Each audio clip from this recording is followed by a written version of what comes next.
They had survived floods, fires, freezes, droughts, hunters, dogs, and everything else.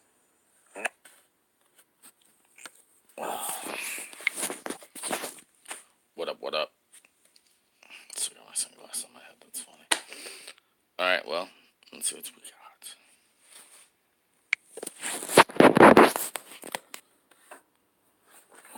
I do have that video that I was saying I was going to play last night before I got messed up. What's up, what's up? The Fall of Rome and Modern Parallels by Lawrence W. Reed, director of the Foundation for Economic Education. Thank you. This was a talk given in 1979. There's an old story worth retelling about a band of wild hogs which lived along a river in a secluded area of Georgia. These hogs were a stubborn, ornery, and independent bunch. They had survived floods, fires, freezes, droughts, hunters, dogs, and everything else. No one thought they could ever be tamed. One day, a stranger came into town, not far from where the hogs lived, and went into the general store. He asked the storekeeper, "Where can I find the hogs? I want to capture them." The storekeeper laughed at such a claim, but pointed in the general direction. The stranger left with his one-horse wagon, an axe, and a few sacks of corn. 2 months later, he returned, went back to the store, and asked for help to bring the hogs out. He said he had them all penned up in the woods. People were amazed and came from miles around to hear him tell the story of how he did it. "The first thing I did," the stranger said, "was to clear a small area of the woods with my axe. Then I put some corn in the center of the clearing. At first, none of the hogs would take the corn. Then after a few days, some of the young ones would come out, snatch some corn, and then scamper back to the underbrush. Then the older ones began taking the corn, probably figuring out that if they didn't get it, some of the other ones would. Soon they were all eating the corn. They stopped grubbing for acorns and roots on their own. About that time, I started building a fence around the clearing, a little higher each day. At the right moment, I built a trap door and sprung it. Naturally, they squealed and hollered when they knew I had them. But I can pen any animal on the face of the earth if I can first get him to depend on me for a free handout." Please keep that story in mind as I talk about Rome and draw some important parallels between Roman history and America's situation today. Roman civilization began many centuries ago. In those early days, Roman society was basically agricultural, made up of small farmers and shepherds. It is a good story. By the 2nd Thanks for century being here, brother. BC, large-scale businesses made their appearance. Italy became urbanized. Immigration accelerated as people from many lands were attracted by the vibrant growth and great opportunities the Roman economy offered. The growing prosperity was made possible by a general climate of free enterprise, limited government, and respect for private property. Merchants and businessmen were admired and emulated. Commerce and trade flourished, and large investments were commonplace. Historians still talk today about the remarkable achievements Rome made in sanitation, public parks, banking, architecture, education, and administration. The city even had mass production of some consumer items and a stock market. With low taxes and tariffs, free trade, and private property, Rome became the center of the world's wealth. All this disappeared, however, by the 5th century AD, and when it was gone, the world was plunged into darkness and despair, slavery and poverty. There are lessons to be learned from this course of Roman history. Why did Rome decline and fall? In my belief, Rome fell because of a fundamental change in ideas on the part of the Roman people. Ideas which relate primarily to personal responsibility and the source of personal income. In the early days of greatness, Romans regarded themselves as their chief source of income. By that, I mean each individual looked to himself, what he could acquire voluntarily in the marketplace, as the source of his livelihood. Rome's decline began when the people discovered another source of income, the political process, the state. When Romans abandoned self-responsibility and self-reliance and began to vote themselves benefits, to use government to rob Peter and pay Paul, to put their hands into other people's pockets, to envy and covet the productive and their wealth, their fate was sealed. As Dr. Howard E. Kirshner puts it, quote, "When a self-governing people confer upon their government the power to take from some and give to others, the process will not stop until the last bone of the last taxpayer is picked bare." Damn right. The legalized plunder of the Roman welfare state was undoubtedly sanctioned by people who wished to do good. But as Henry David Thoreau wrote, "If I knew for certain that a man was coming to my house to do me good, I would run for my life." Another person coined the phrase, "The road to hell is paved with good intentions." Nothing but evil can come from a society bent upon coercion, the confiscation of property, and the degradation of the productive. In 49 BC, Julius Caesar trimmed the sails of the welfare state by cutting the welfare rolls from 320,000 to 200,000. About 45 years later, the rolls were back up to well over 300,000. A real landmark in the course of events came in the year 274. Emperor Aurelian, wishing to provide cradle-to-grave care for the citizenry, declared the right to relief to be hereditary. Those whose parents received government benefits were entitled as a matter of right to benefits as well. And Aurelian gave welfare recipients government-baked bread, instead of the old practice of giving them wheat and letting them bake their own bread, and added free salt, pork, and olive oil. Not surprisingly, the ranks of the unproductive grew fatter, and the ranks of the productive grew thinner. I am sure that at this late date there were many Romans who opposed the welfare state and held fast to the old virtues of work, thrift, and self-reliance. But I am equally sure that some of these sturdy people gave in and began to drink at the public trough, in the belief that if they didn't get it, somebody else would. Someone once remarked that the welfare state is so named because in it, the politicians get well and you pay the fare. There is much truth in that statement. In Rome, the emperors were buying support with the people's own money. After all, government can give only what it first takes. The emperors, in dishing out all these goodies, were in a position to manipulate public opinion. Alexander Hamilton observed, "Control of a man's subsistence is control of a man's will." Few people will bite the hand that feeds them. Civil wars and conflict of all sorts increased as faction fought against faction to get control of the huge state apparatus and all its public loot. Mass corruption, a huge bureaucracy, high taxes, and burdens regulations were the order of the day. Business enterprise was called upon to support the growing body of public parasites. In time, the state became the prime source of income for most people. The high taxes needed to finance the state drove businesses into bankruptcy, and then nationalization. Whole sectors of the economy came under government control in this manner. Priests and intellectuals extolled the virtues of the almighty emperor, the provider of all things. The interests of the individual were considered This is what Antifa wants. to the interests of the emperor They're idiots. and his legions. Rome also suffered from the bane of all welfare states, inflation. The massive demands on the government to spend for this and that created pressures for the creation of new money. The Roman coin, the denarius, was cheapened and debased by one emperor after another to pay for the expensive programs.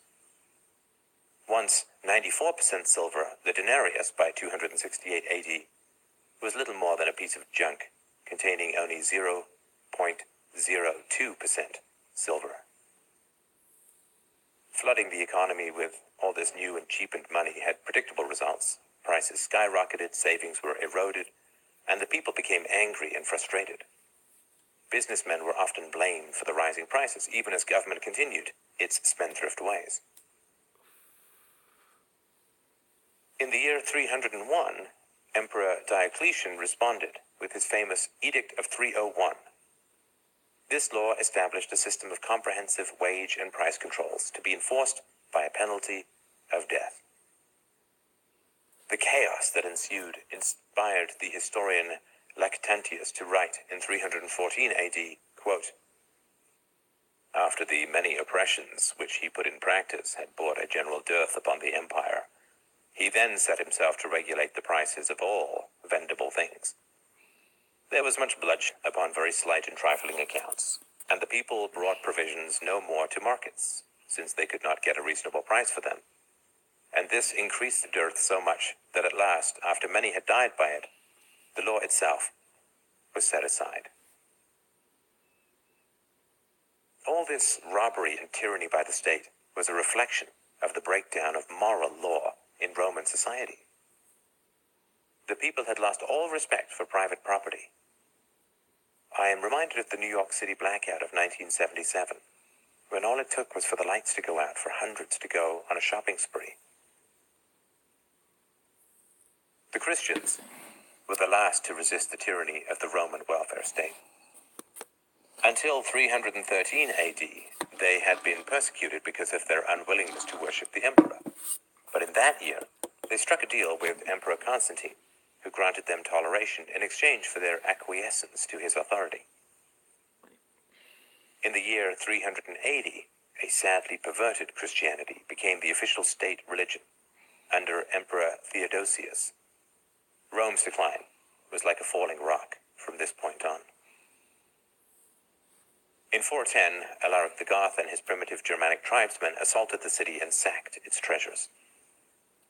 The once proud Roman army, which had always repelled the barbarians before, now wilted in the face of opposition. Why risk life and limb to defend a corrupt and decaying society? The end came, rather anticlimactically, in 476, when the German chieftain, Odovaker, pushed aside the Roman emperor and made himself the new authority. Sorry. Some say that Rome fell because of the attack by these tribes. But such a claim overlooks what the Romans had done to themselves. When the Vandals, Goths, Huns, and others reached Rome, many citizens actually welcomed them in the belief that anything was better than their own tax collectors and regulators. I think it is accurate to say that Rome committed suicide. First, she lost her Sound freedom. familiar? Then, she lost her life. History does seem to have an uncanny knack of repeating itself. If there's one thing that we can learn from history, it is that people never seem to learn from history. America is making some of the same mistakes today that Rome made centuries ago. In many ways, the American welfare state parallels the Roman welfare state. We have our legions of beneficiaries, our confiscatory taxation, our burdensome regulation, and, of course, our inflation. Let me talk specifically about inflation, which I regard as the single most dangerous feature of life today. Everyone says he is against inflation. Every president has his war on it, yet it rages on. Why? For two reasons. One, most people, especially those in high places, don't really know what it is. And two, an inflationary mentality pervades our society. Defining inflation properly is critical to our understanding of it. The typical American thinks inflation is rising prices. But the classical dictionary definition of the term is an increase in the quantity of money.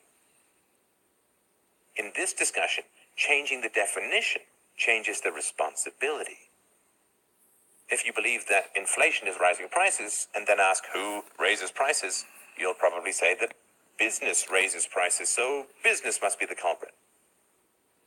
But if you define inflation as an increase in the quantity of money, and then ask who increases the money supply, you are left with only one answer: government. Until we understand who does it, how can we ever stop it? Why does government inflate the money supply? By far the main reason is that people are demanding more and more from government and don't want to pay for it.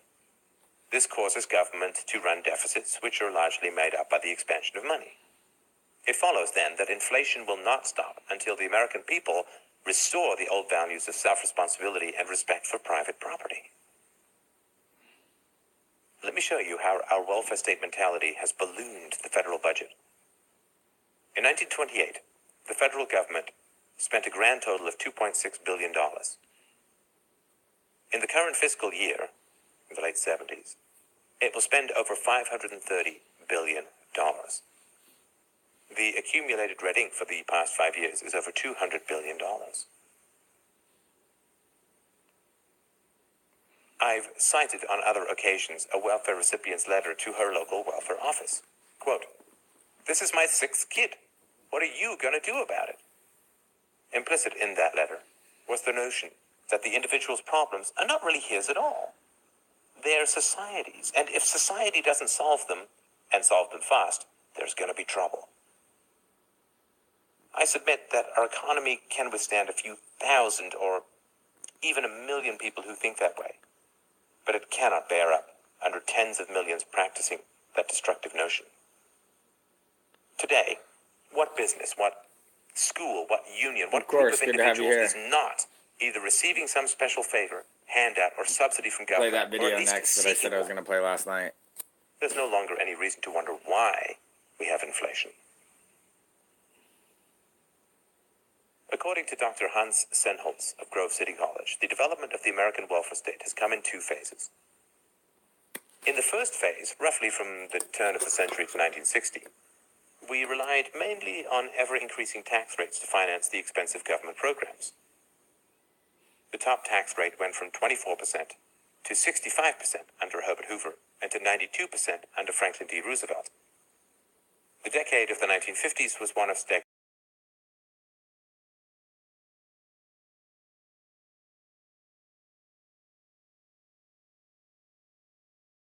The second phase of the welfare state began in the 1960s with a deliberate policy of massive annual debt and an addiction to the printing press.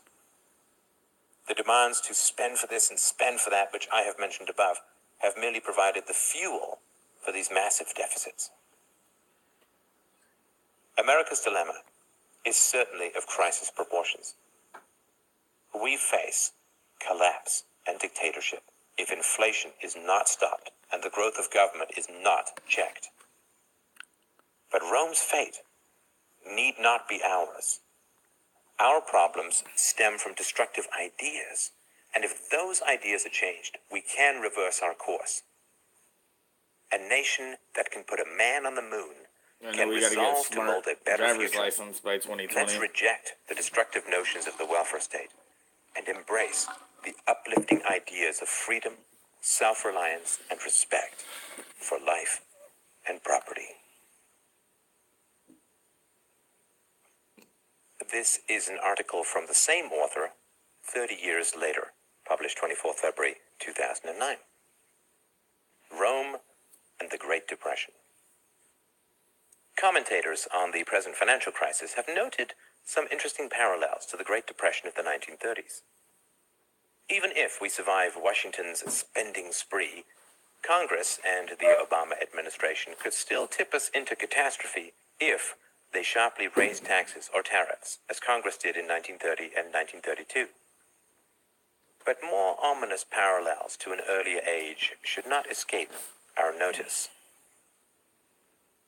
Monumental sums for bailouts, staggering increases in public debt, concentration of power in the central government, a mad scramble by interest groups with endless claims on the Treasury, demagogic class warfare appeals. These things ring familiar in the 9th year of 21st century America, just as surely as they dominated the ill-fated Roman welfare state of 2 millennia ago. In the waning year, a rogue named Clodius ran for the office of tribune. He bribed the electorate with promises of free grain at taxpayer expense and won. Thereafter, Romans in growing numbers embraced the notion that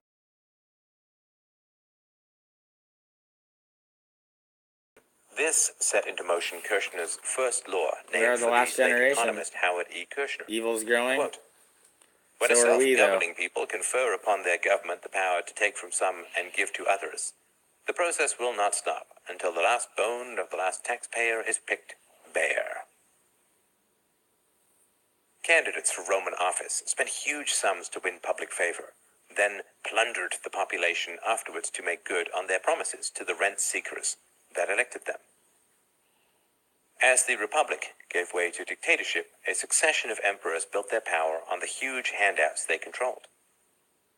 Nearly a third of the city of Rome itself received public relief payments by the time of the birth of Christ. In response to a severe money and credit crisis in 33 AD, the central government extended credit at zero interest on a massive scale. Government spending in the wake of the crisis soared. In 91 AD, the government became deeply involved in agriculture. Emperor Domitian, to reduce the production and raise the price of wine, ordered the destruction of half the provincial vineyards. Following the lead of Rome, many cities within the empire spent themselves deeply into debt. Beginning with Emperor Hadrian early in the 2nd century, municipalities in financial difficulty received aid from Rome and lost a substantial measure of their political independence in the bargain. The central government also assumed the responsibility of providing the people with entertainment. Elaborate circuses and gladiator duels were staged to keep the Bread people and happy. circus. The equivalent of $100 million per year in the city of Rome alone is one modern historian's estimate of what was poured out on the games. Under Emperor Antoninus Pius, who ruled from 138 to 161 AD, the Roman bureaucracy reached mammoth proportions. Eventually, according to the historian Albert Triever, quote, the relentless system of taxation, requisition, and compulsory labor was administered by an army of military bureaucrats. Everywhere were the ubiquitous personal agents of the emperors employed to crush tax evaders. Well, there were plenty of taxes to evade. Emperor Nero is said by Roman historian Gaius Suetonius in De Vitae Caesarium to have once rubbed his hands together and declared, let us tax and tax again. Let us see to it that no one owns anything. Taxation ultimately destroyed the wealthy first, followed by the middle and lower classes. What the soldiers or the barbarians spared, the emperors took in taxes, according to historian W.G. Hardy. Late in the 3rd century, Emperor Aurelian declared government relief payments to be a hereditary right. He provided recipients government-baked bread instead of the old practice of giving them wheat and letting Okay, them bake well, their yeah, own bread, why'd that go again? and added Okay. free salt, pork, and olive. Alright. Here we go.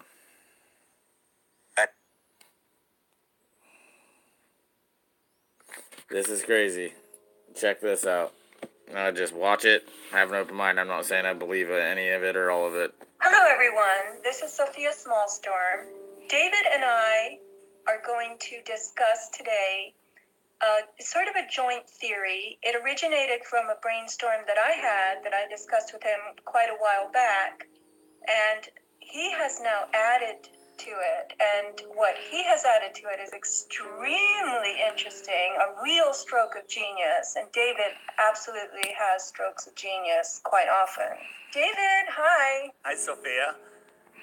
We did mention this, or I mentioned it, in the larger, bigger discussion we had with Jaron and the Sage of Quay, Mike Williams, but the part that you're bringing to it today, you didn't have at that time, and it just came to you, and it's really startling. It's pretty amazing. I think everybody's going to be very jazzed by this. So again, I do a lot of research, and one of the researchers that I I'm very interested in is a guy by the name of Devin Magdy, and he talks about Agartha at the North Pole and all sorts of. There's a lot of mystery surrounding the North Pole. So when we were discussing a long time ago the idea that all life started at the North Pole and the sun was born or was created at the North Pole. So I came up with the idea that the sun was at the North Pole, it melted out its thermal pocket, and that's where people lived. And then the sun started making circles wider, oscillating outwards and inwards. And each time it goes outwards a little farther, it comes a little less to the center. So the inner, smaller circle is getting bigger over time, and the out soil. And you and I, when we talked, maybe the Ice Age was simply the sun moving out, and melting more and more of the ice. The world at that time was much smaller, and the sun somehow was given a directive or had a mind of its own and went skedaddling outward in its orbiting, its circles over the melted ice, which was the world at that time. As small as it was, that was the world that people knew, and that was the North Pole. And so then as it went outward and made bigger and bigger circles and melted more and more ice, maybe its return trajectory was shorter, as you suggest, but at any rate, it left the center, what we call conventionally the North Pole, and started doing more work on the edges, and that created the Ice Age in the part where it had left behind. So, the way I see it was that all of North America and everything outward from there was in an ice age. So the sun left the North Pole by making bigger and bigger circles. It melted out, America and, everything at equal latitudes around South America. And as it goes out farther and farther to the point where it is today, where its outermost large circle is the Tropic of Capricorn, leaving the shore of Antarctica frozen, and then it comes into the Tropic of Cancer, leaving some of the North Pole frozen. So over time, I believe that the sun will go wider and wider, and so the North Pole, the Arctic region, will expand outward. So one day in the future, North America might never melt after the winter. At that point, people are going to migrate southward. If all of North America, of California, and I'm saying I believe this, but everywhere this is crazy. we are is frozen, we're moving down. We're moving outward. So the population will follow the sun outward. Yeah, and if I can jump in again, this is supported by the material that I presented in that other discussion about how most of the world's population lives on either side of the equatorial belt, because that's where the sun passes twice every year, and the sun, it reaches the Tropic of Cancer once, and that would be June 21st, and then it has to take another whole year to get back there, and it reaches the Tropic of Capricorn once, which is December 21st, and then it's not until a year later that it goes back there. So in between, it's passed over that middle belt 2 times, and that's where most of humanity resides, because that's how much we need the sun. We like for the sun to pass over us twice, not just to come visit us once. So with that said, as it's expanding outwards, populations are migrating with it. So again, over time, now the Arctic will have expanded maybe all the way outwards to Mexico. Everything north of Mexico would be frozen. At that point, the terrain there would be like the Antarctic is today, would be almost impassable by most. So you have this expanding ring where all the population is, and then when that ring gets far enough away from the center, a new sun is born in the North Pole under Polaris, and whatever remaining people are suffering in the Arctic northern area can now go to the North Pole to restart another cycle of civilization. But the people in the outer ring won't even be aware of it, and the people in the northern ring are completely isolated from that outer ring. you can pretty much assume that the people in the north probably will have to restart over again. They won't have much knowledge or technology that they've taken with them. But assuming the people that had migrated south didn't blow each other up and continue to advance their mind, body, soul, and intellect, they might have the ability to travel across that frozen ring that separates them from the new inner, center Earth, and be able to come visit. Now, those would be the extraterrestrials, Pay the attention people from here. the extra territory that's outside of the frozen ring that the new people are in. Does that make sense? Did I explain that correct? Yeah, let me do a little recap the way I heard it. So, as the sun keeps moving outward, melting more with the ambition, if you want to give the sun a mind of its own, to melt more, the human population has to go with it because we depend on the sun. So at one time the sun was at the North Pole, the Arctic, as it's called, and now it's not so much there anymore. It's left that behind, and it hasn't gotten over what we call Antarctica. That is frozen. That's an ice shelf or an ice wall. But if it's indeed moving out, then eventually the northern parts, what we conventionally refer to as the northern hemisphere, that which lies near the Tropic of Cancer, that's going to be frozen over. That's going to be an effective ice age again. And the people will have moved with it. But at some point you're saying, as the sun leaves frozen areas in its wake behind it, because it's not spending time back there anymore, a new sun will eventually pop out of the North Pole, and it will melt what is frozen, and it will give birth to another whole cycle of life underneath it. And in the meantime, the other former cycle will have moved outward and will have changed in some way, perhaps blown itself up, as you suggest, but will not have any knowledge that behind it there's a whole new evolution forming, right? Correct. Do you believe in the story of Admiral Byrd? I know there's a lot of controversy about him, but he said when he flew over the continent, the Antarctic cap of the world, he said past Antarctica, there was a whole nother continent as big as America. And if you look at the map, which I'll put inside this video, you can see that there's other continents in this outer ring. This is just one possibility. We're not sure where this map came from, but it shows a very good possibility of what's out there. And if what he was saying was accurate, this is a good depiction explaining it. Otherwise, He's an he admiral. said there's another continent past Antarctica. That would put it in the Indian Ocean. And so either there's an unknown continent in the Indian Ocean that nobody has ever seen, or we don't live on a globe, which most people that are listening to this already realize.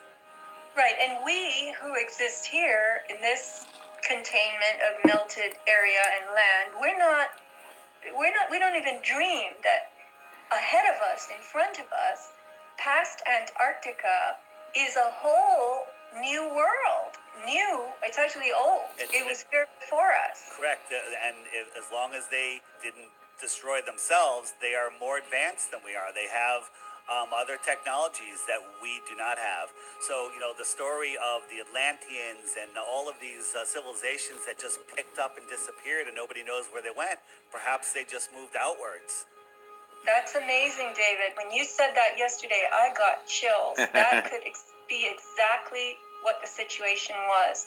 That these civilizations have just packed up, kept going with the sun.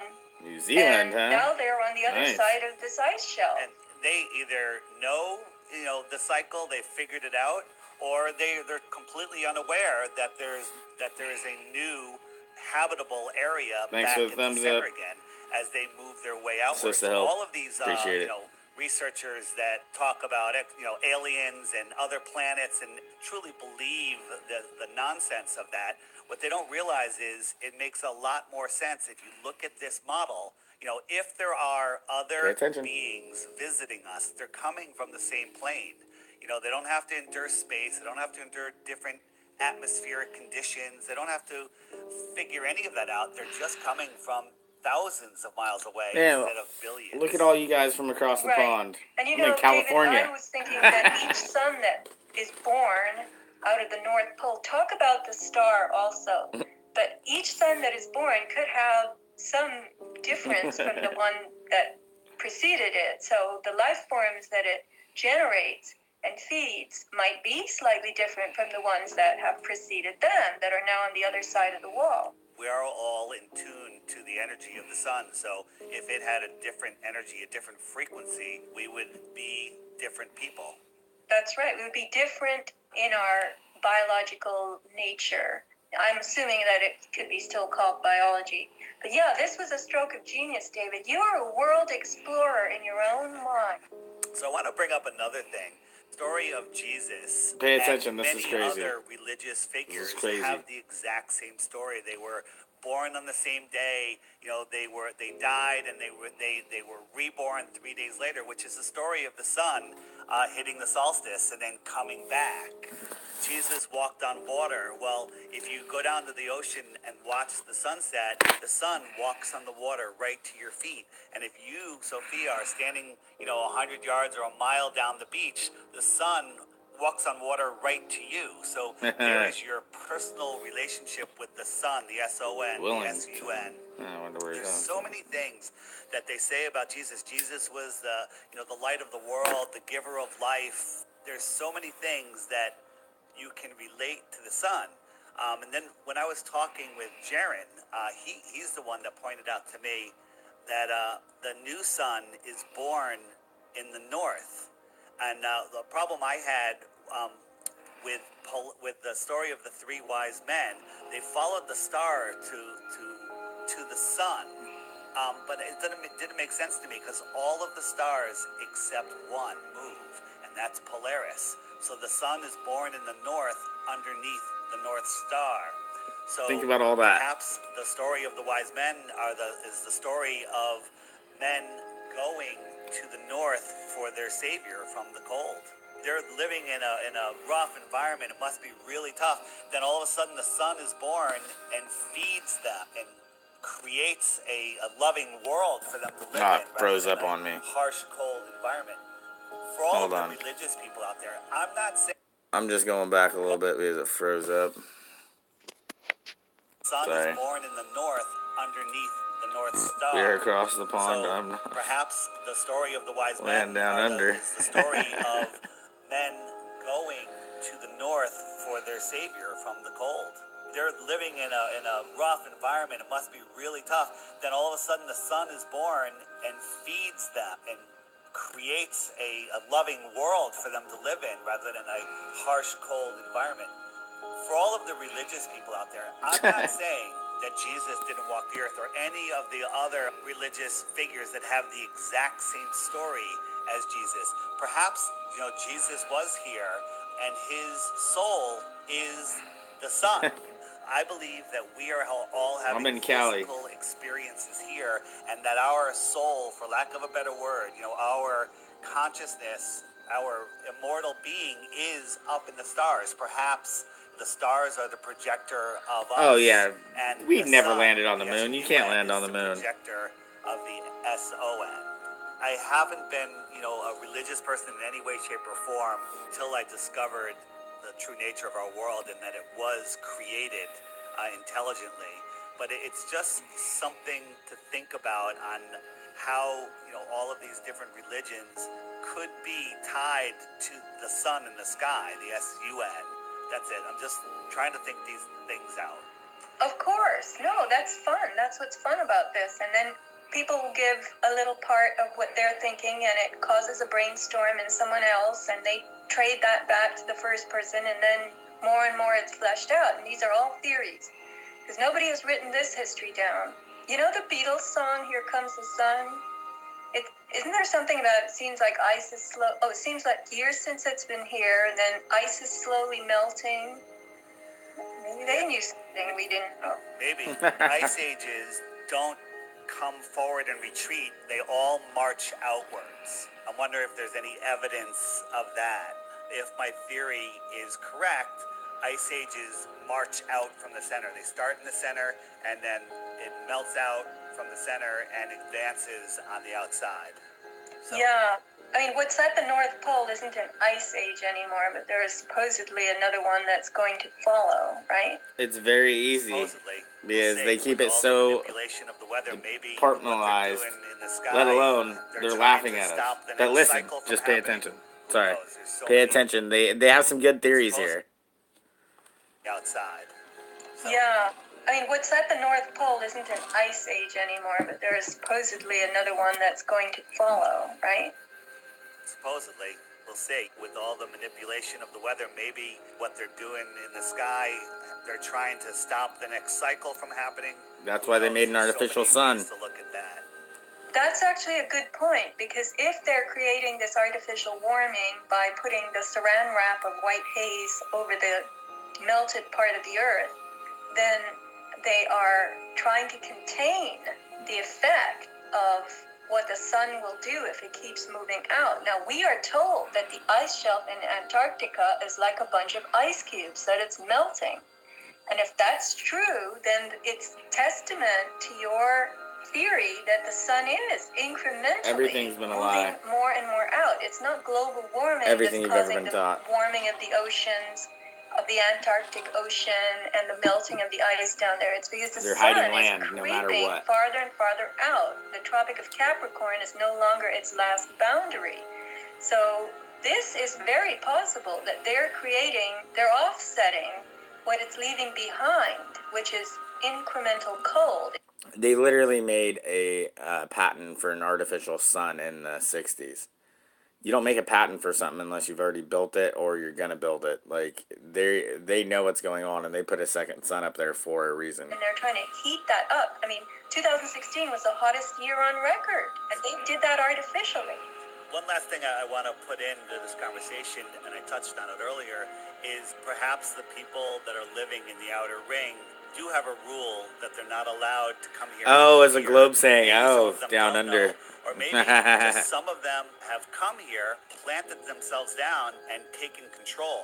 You know, the real 100. puppet masters of these world governments, Van they Allen could belt. be from the outer ring. They could be a rogue group. They could be people that think that they need to guide us or control us for whatever reason. But that is, in my mind, a good explanation of how the powers that be got there. And David, it What could up? also be that the people on the other side, the side of Antarctica that have preceded us, that they have had to sign some kind of treaty that doesn't allow them to cross the wall, the ordinary folk. Just the way we're not allowed to go over Antarctica ourselves, and don't we have some limitations on the North Pole? We're not allowed to fly over the North Pole. You didn't mention that, but I think you said to me that pilots aren't allowed to fly directly over the North Pole because what? They might see something? They might see the opening where the sun comes from. Well, the conspiracy realists, that's what they say, that you might see something they're not supposed to see, but the official story is that the magnetic energy coming out of the North Pole will disable the controls on the airplane and it's too dangerous. I don't buy that, but I can't prove it wrong. If somebody flew over the North Pole and could film it, that would answer it, but we haven't seen that. We have to send it.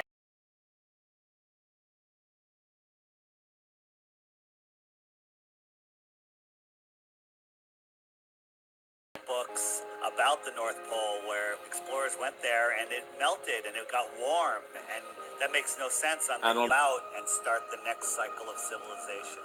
And this could explain, David, why the polar it's pretty bears badass. don't have, I mean, isn't Good way to data mine us, huh? something about polar bears dying because they don't have ice to float Sorry, they around keep kicking me on, off and my own it could channel. be not just the global warming, but there's a sun being born underneath. Perhaps, you know, they'll make their way outwards with the colder temperatures when that happens, if it happens.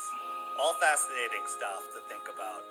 Very interesting, very good theory on your part, and I'm glad that my little Ice Age theory helped. Shake and bake, and I helped. Well, you know, I give credit to a lot of people. I do research. I take little pieces from here and there, and I think about it, and I try to arrange it in a way that makes sense. Well, this one hit me the other day, and the map that's on the screen right now makes a lot of sense to me.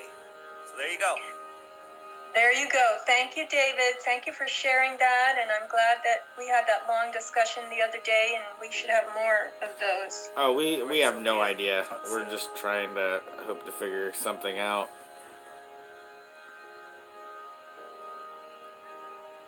Yeah, we're using this Devil Black screen right here against them. That's exactly what we're doing right here. We're this little Devil Black box that was supposed to make us stupid. We ended up using it against them. You think they like that very much? Trust me, they don't. It pisses them off. It pisses them off real good. And that makes me happy. Alright, let's see. Light, both visible and invisible, is all around us. It travels from its source as a wave, bringing energy with it. Without light, there would be no colors. Take a look at the world around you and remember, everything you can see is just different wavelengths of reflected light.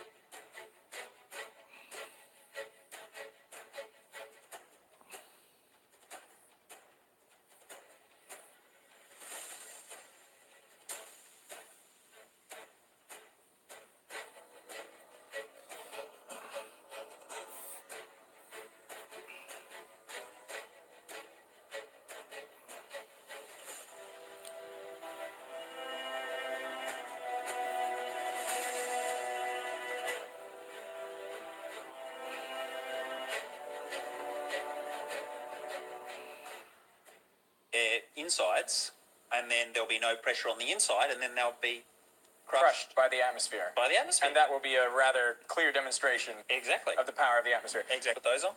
I will. You might want to stand back a bit because it's a little bit dramatic what happens. All right, let's do it.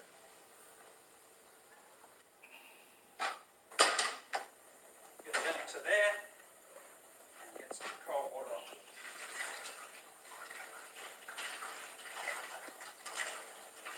All right, so that water's turning back into water vapor. Oh my God.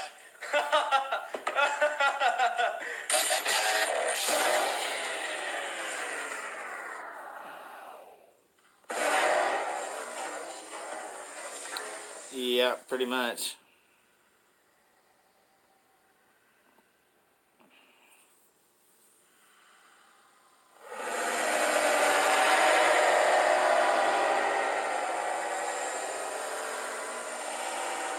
That's what a space would do to what they say they send up into space.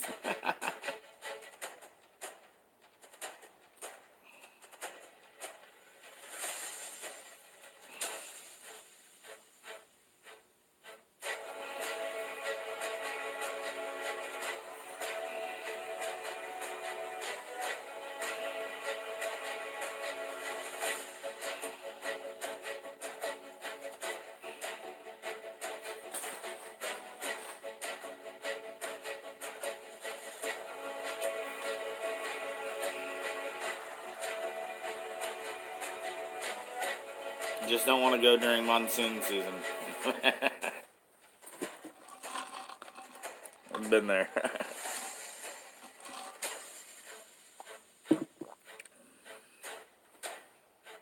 Oh, is it right now? Oh yeah, because it's like in the summer in monsoon season. Yeah, I was there during the summer.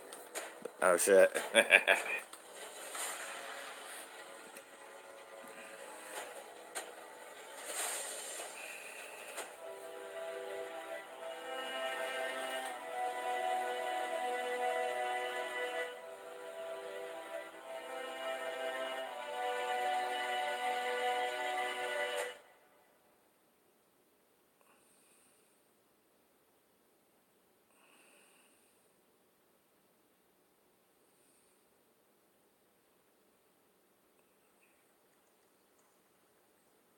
Again, you see that cloud react as it gets closer to the sun. Let's go up a little bit.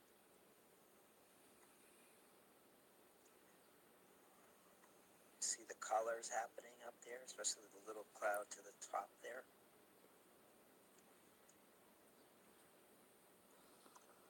Oh, that sucks. I'm sorry. The thicker part of the cloud. You know, it sucks. We usually get at least one rainstorm here during Check for sunspots. Really. July. We haven't had nothing. We need it. The question is that sun in the cloud?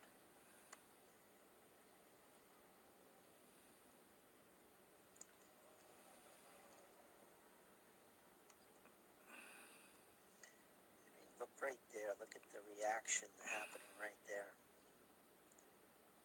That That's a one pretty good cloud catch. is reacting to the sun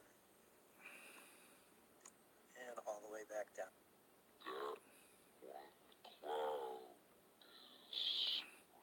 No, I've seen videos of the sun being in between clouds where there's clouds in front of it and behind it at the same time. And the sun coming up out of clouds. Yeah. It's pretty crazy. Oh, freezing up on me again. They're trying to kick me out of my own freaking live stream again.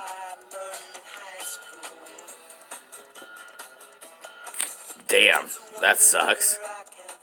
7 years? Holy crud.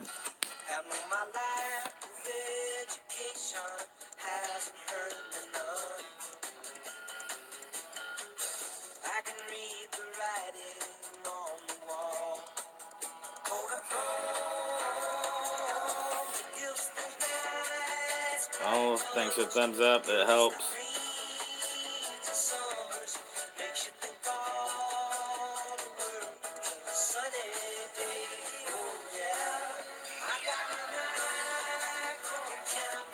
Thanks for being here.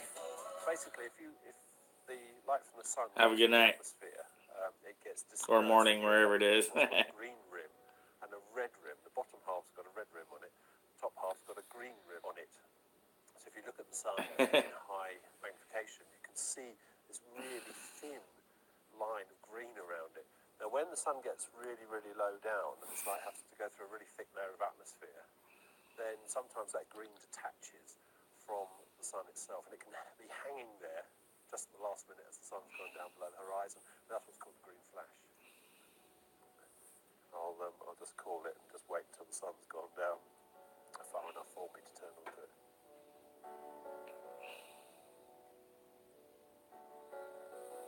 Right, it's beginning to go down below the horizon now, which means that the sun's light will be getting more tolerable. Beautiful colour. That's stunning, which you can see on the scope behind. That's quite a nice way to see it, isn't it? You won't be able to see this, but the sun is doing some amazing contortions.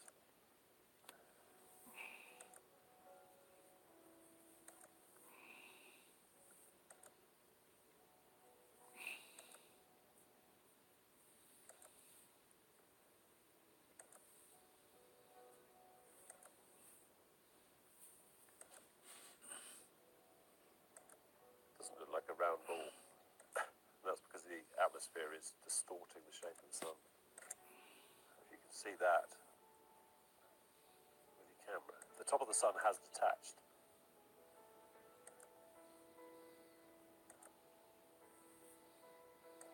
Will it go green?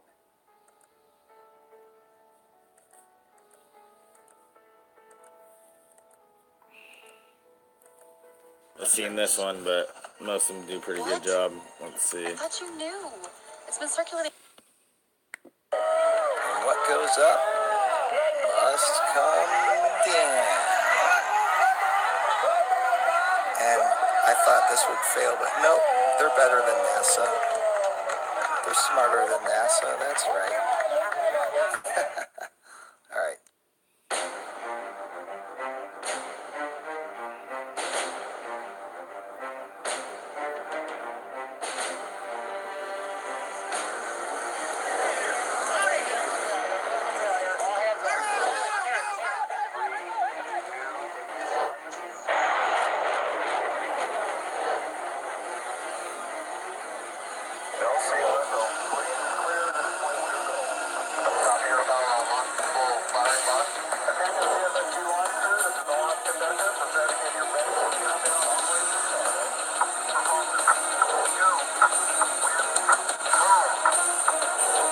That's fucked up, dude. I'm sorry, bro. That sucks. That is hella sad. Damn. There's always potential for danger. That's heartbreaking. Zero gravity is it right now.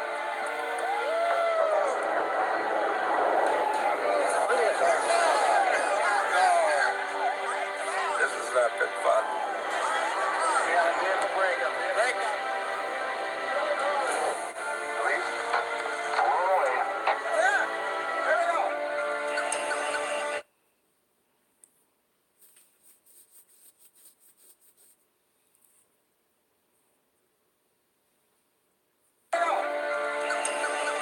This Carmichael's at the Black Rock Desert. Okay, come on, no more.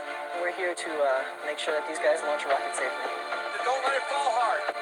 We want to open up our window from 11 to 11:30. All systems are ready for operation start.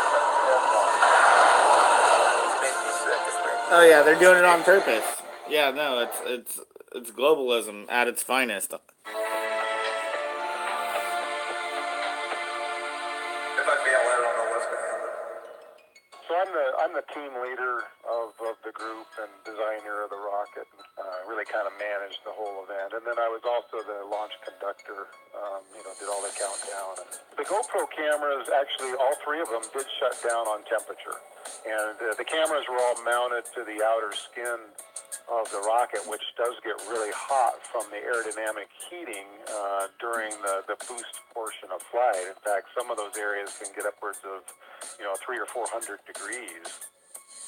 And the photographs from space are the first that's ever been captured from an amateur rocket that's actually reached space. And on top of that, you could actually see the moon in those What up, guys? off on the horizon, which makes those photographs even more spectacular. Oh, they are. There's been some They want to controversy take your about these land. photographs. Now, these are from a video a guy did where he took captures and made a composite of the different captures and claims to know that it proves that the Earth is a globe because the track goes more south than it would on a flat Earth to go to the moon. Problem is everything's curved, and the biggest problem is the moon's location from Arizona at that time is pretty much on the opposite side of the globe. And even with the Earth being to scale, represented here at distance, it's simply just too far away. On the other side of the ball, not the object. They can make the objects as far away as they'd like. It's this way with Venus. You shouldn't be able to see Venus half of the year, basically, yet you can see it year-round, and it doesn't matter how far away they make it, it just isn't seen. And if you look, they can argue about the exact position of the moon, like, oh, it's not over Australia, it's more over Indonesia, or, maybe the New Zealand, maybe it's even east of New Zealand. It still is a problem. You see, the main problem they have here is that you're hugging the Earth, even if you're as high as 72 miles or whatever that they said it's not, and it's not. But even if you were that high, you might as well just be on the surface. And if the moon is over New Zealand, can you see it from Arizona? No, you shouldn't be able to. But the next little bit is the juicy bit. Get a load of this. That white object that goes fluttering by could have been an alien for all we know. Oh, God. I have no idea what it is. It might have been something that was in the booster when it separated. And, yeah, we saw that, too. It's a curious object. That was in the booster when it separated. And, yeah, we saw that, too. It's a curious object. Wasn't that big news? Oh, it's not. They're not.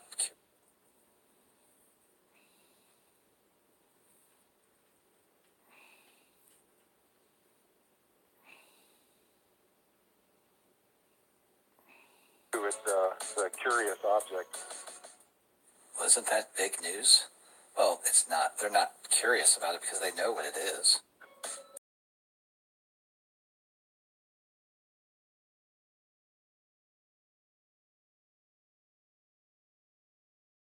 That was in the booster when it separated, and yeah, we saw that too. It's a curious object.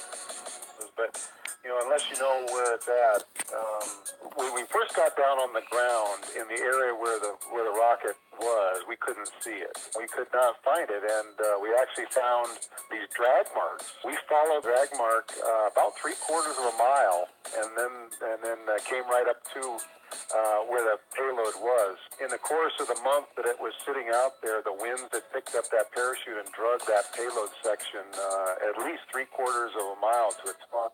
Look at this exquisite point.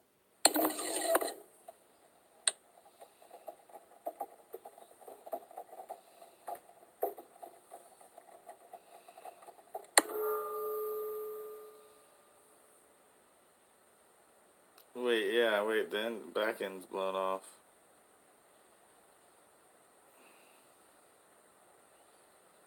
You could actually see the moon in those off on the horizon, which makes those photographs even more spectacular.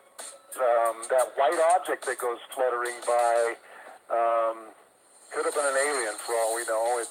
I have no idea what it is. It might have been something that was in the booster when it separated. And yeah, we saw that too. It's a curious object. We weren't too far from where we had actually tracked. It was on the other side of those mountains in that It took you a month to get to it? That's a little weird. resting spot where we found it. I was talking to Kai Michelson a couple of nights ago, and we were just reminiscing about this flight and all the things that we experienced, and both of us felt like 10 years is just way too long to wait for another one, so hopefully it won't be too many more years, and we'll be out there again to beat our record again. Came together that nose cone comes and hits into the sand. We're going to lose it because it's coming in at 80 miles an hour. Why do they say the confirmation must wait? It mustn't.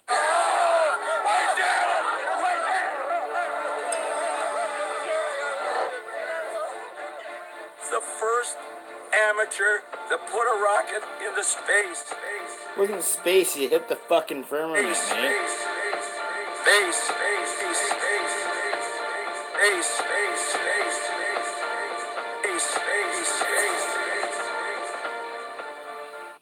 Pink. Did you like it? No. Why not? I thought you'd be flattered. Flattered. Sherlock sees through everything and everyone in seconds. What's incredible, though, is how spectacularly ignorant he is about some things. Now, hang on a minute. I didn't mean that in a... Oh, you meant spectacularly ignorant in a nice way. Look, it doesn't matter to me who's prime minister or who's sleeping with who. Whether the earth goes around the sun. Oh, God, that again. It's primary school stuff. How can you not know that? But if I ever did, I've deleted it. Deleted it? Listen, this is my hard drive, and it only makes sense to put things in there that are useful. Really useful. Ordinary people fill their heads with all kinds of rubbish, and that makes it hard to get at the stuff that matters. Do you see? But it's the solar system. Oh, hell. So we go around this sun. If we went round the moon or round and round the garden like a teddy bear, it wouldn't make any difference. All that matters to me is the work. Without that, my brain rots. Put that in your blog. Or better still, stop inflicting your opinions on the world.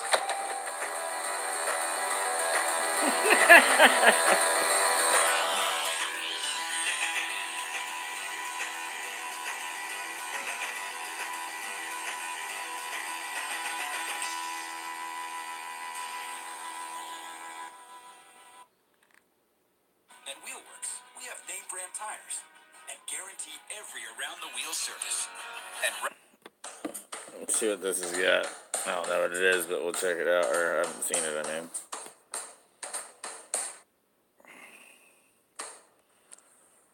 August 7th, 2018. Hello, this is Rich, Mr. Thrive and Survive.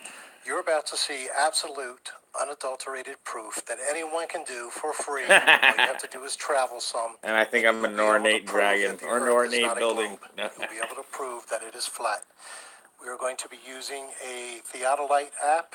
I paid for the premium app, but you don't need to do that unless you want to get the extra features that I needed, like recording the screen and different things like that.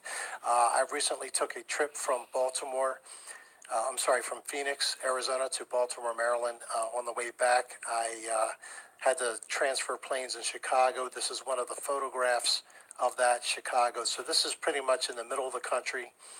And I want you to notice on the right-hand side here, I was trying to get the horizon just after we took off at 3,398 feet. You can verify this latitude, longitude if you like.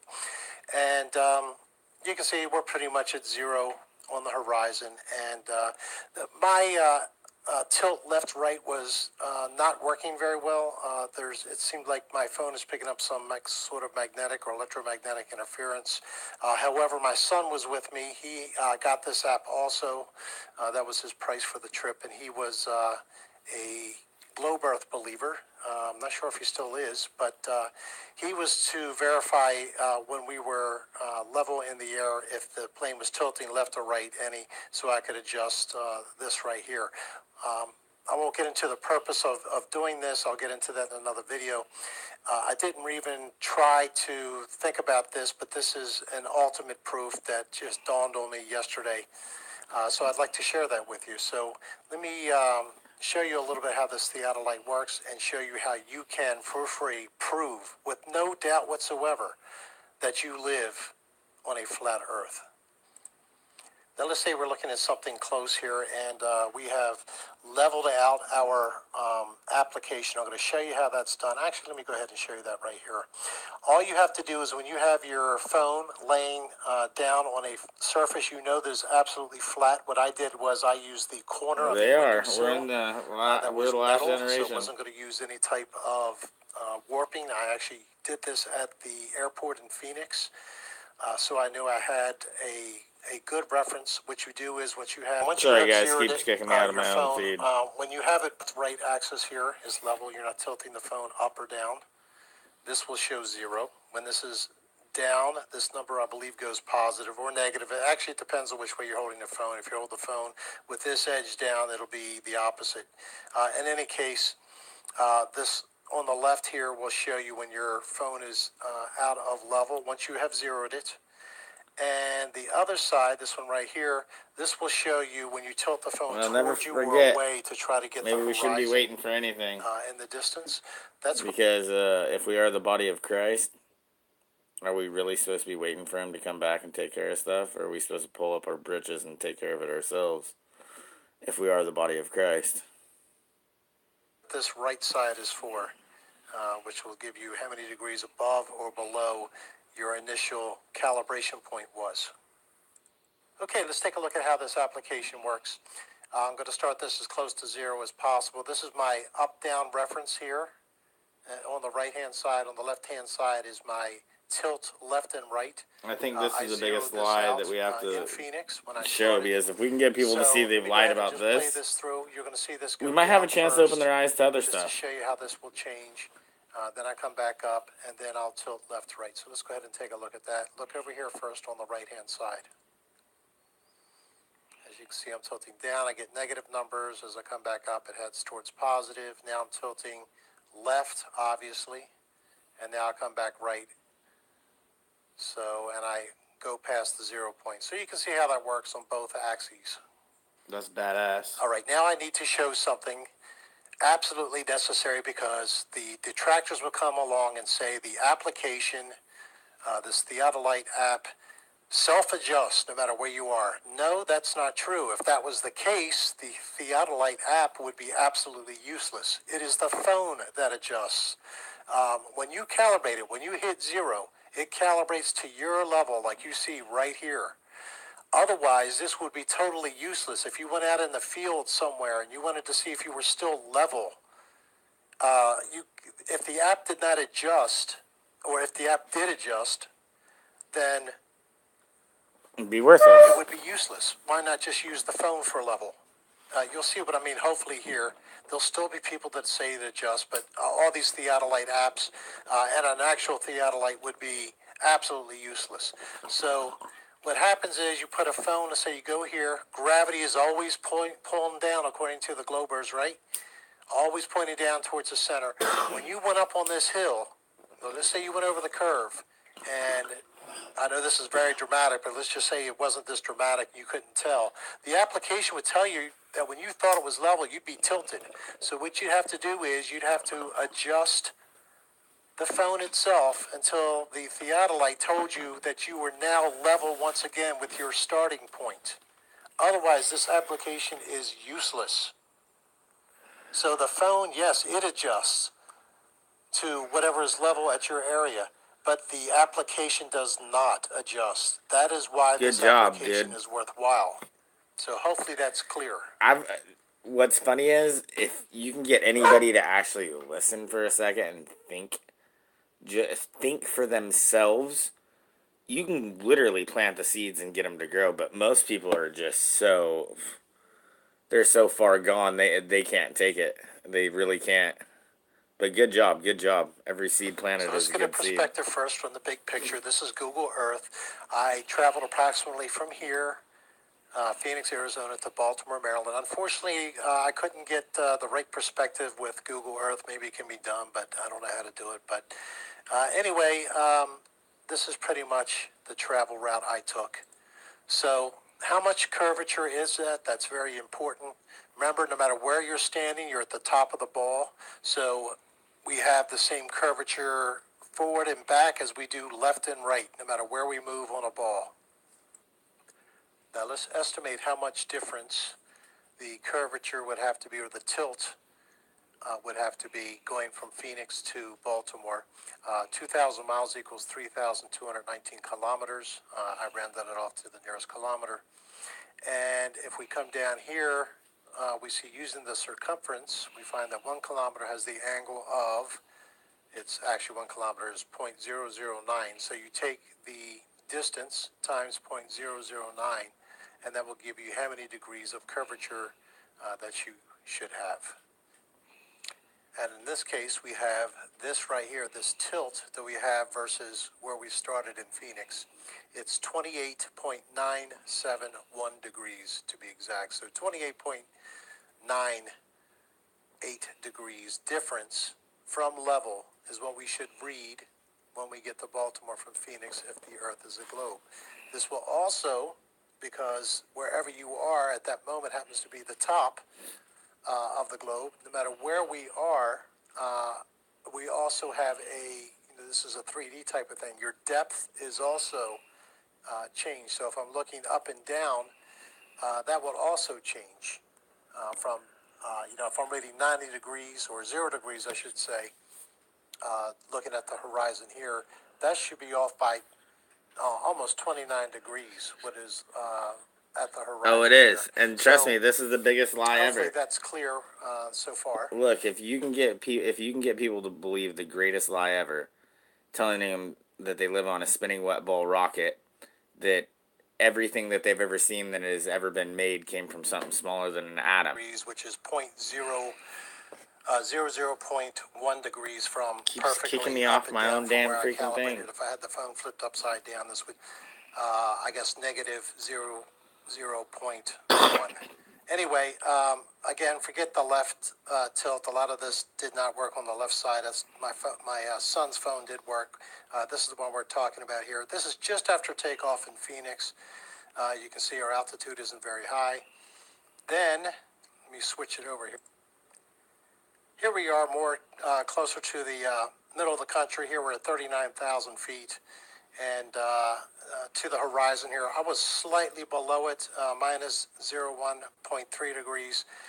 What you're going to find is we can't actually use this as either a flat or a globe Earth proof as far as horizon drop. That's another video that I've already done. Anyway, so in the middle of the country, this is probably a little bit closer to Phoenix than it is to Baltimore, but you can see everything is still holding true here. Now let me get you near Baltimore. Before we get to Baltimore, just to throw it in here, this is just after takeoff in Chicago. You can see, again, remember, I had never zeroed this except for once. I calibrated it in Phoenix, never touched this button again my whole trip. This was coming back from the East Coast, so this is pretty much in the middle. Everybody knows NASA, translated into Hebrew, means deceiver or to deceive. Imagine that. The country about halfway, a little bit over halfway from Phoenix, and still you can see the level is correct. So let's get to Baltimore. Here we go. Here's Baltimore. Look at this. 2.8 degrees. We're only 1,000 feet. We're getting ready to land at BWI, and look at this. This should read, now I am about 2.8 degrees above the horizon here, as you can see. So this should be 28 degrees or 29 degrees or negative 29 degrees. I'd have to think it through. But either way, this is 29 degrees off what it would read if we were on a globe. There's no doubt about this. Absolutely none. So I hope that makes sense to everybody. Now, I actually have another way I can show this too. Let's take a look at this. Now, I was also taking measurements of weights at different latitudes and things like that. That's another video. But here I stood right on top of the device I was using to measure, and I looked pretty much straight down. So it was 90 degrees, almost 90 degrees. Okay. Perfectly We get it. which should be, this should read 28 degrees or 29 degrees off of perfectly horizontal up and down from Phoenix, because that's exactly 17,000 satellites. Since the rocket was invented, that would be over 2 launches a day. Do you believe it? How many launches do they have at Cape Canaveral? About 1 every 3 or 4 months? It's a joke, people. Now listen to this. 2 years ago was the last time that we had a full sunlit picture of the Earth. 42 years ago, by the Apollo 17 astronauts on the face of the moon. And they got the Earth just at the exact time, full 1/2 of the Earth lit by the sun behind the astronauts on the moon. That's the last time we have a full live picture of the Earth. We've had many other pictures, but what they are is there's a strip here and a snippet there, and they're all stitched together, even though they're taken at different times to make a composite of what the Earth simulated looks like. What this satellite, Discover, will do as its camera looks straight back at Earth, taking about 13 photographs in a 24-hour period. Since the satellite is between Earth and Sun, looking back. Oh yeah, no, they wanted to know how to do what they did, and they're doing it to us telephoto slowly. lens, it will always Brought see all the the Nazis here. sunlit side of the whole side of the Earth. Bernard As Braun even it told people he's like the rotates great alien about deception. its He knew there was no axis space. every 24 hours. And as it rotates about the sun every 365 days.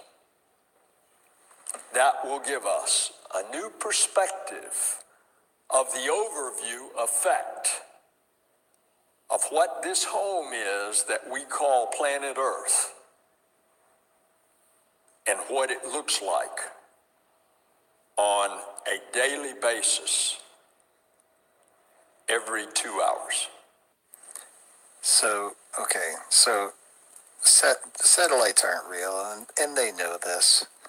They get this money and they build things that they usually don't tell you about, but when they do tell you about them, they give you completely false ideas about what these things are really used for.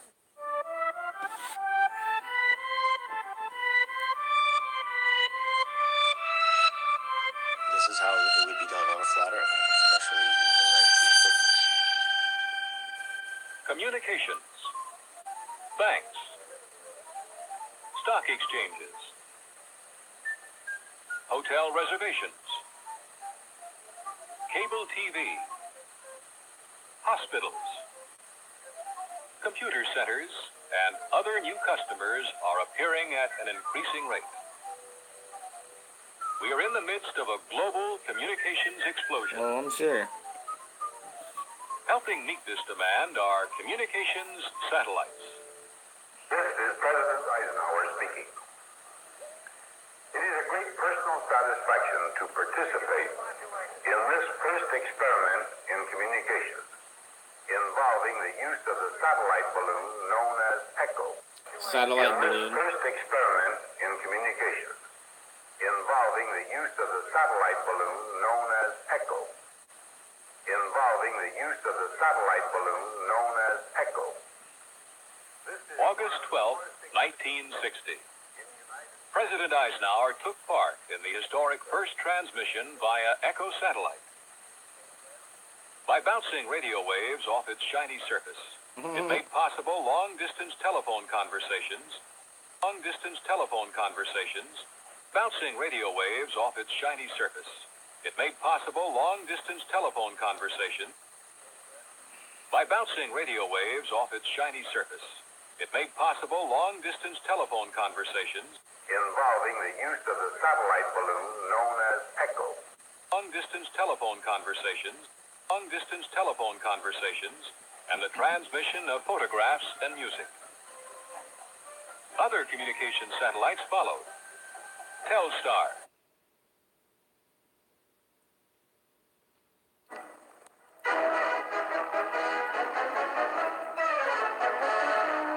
The Discoverer 17 satellite is launched into north-south orbit from Vandenberg Air Force Base, California. After more than 1 million miles and 31 passes over the Earth's poles, a capsule is released over the Pacific, where a flying boxcar waits to grapple the descent chute. A miss on the first try, but the second makes the connection.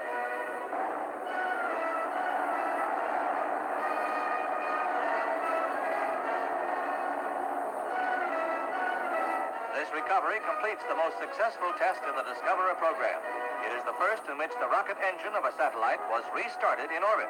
In itself, a major stride forward in space technology. The recovered capsule carried biological specimens, including artificially grown human cells, which will give vital knowledge of environment for putting a man into space.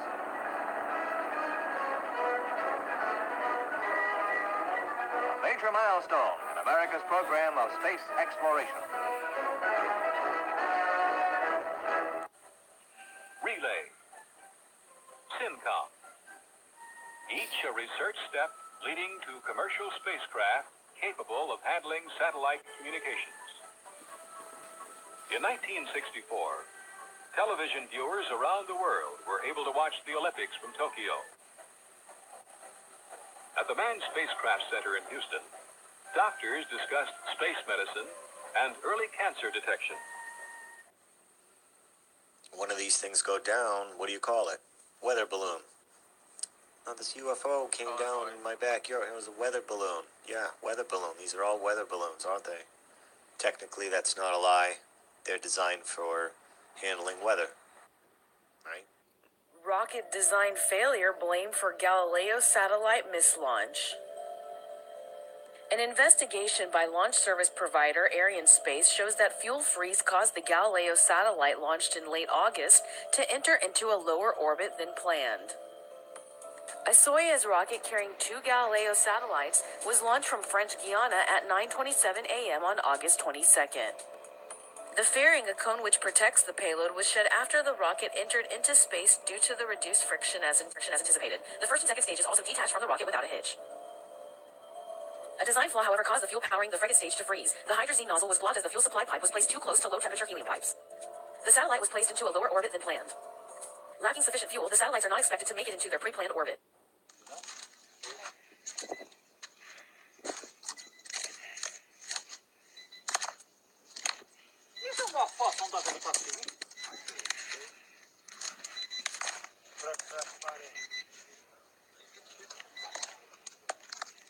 Holy shit. Gran sapuado.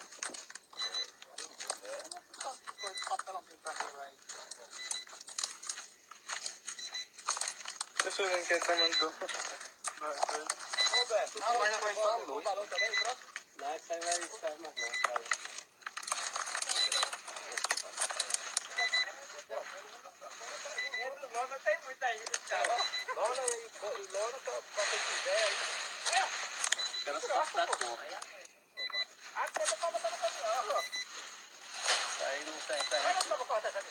That's nuts. Alguém tem uma faca aí na cinta?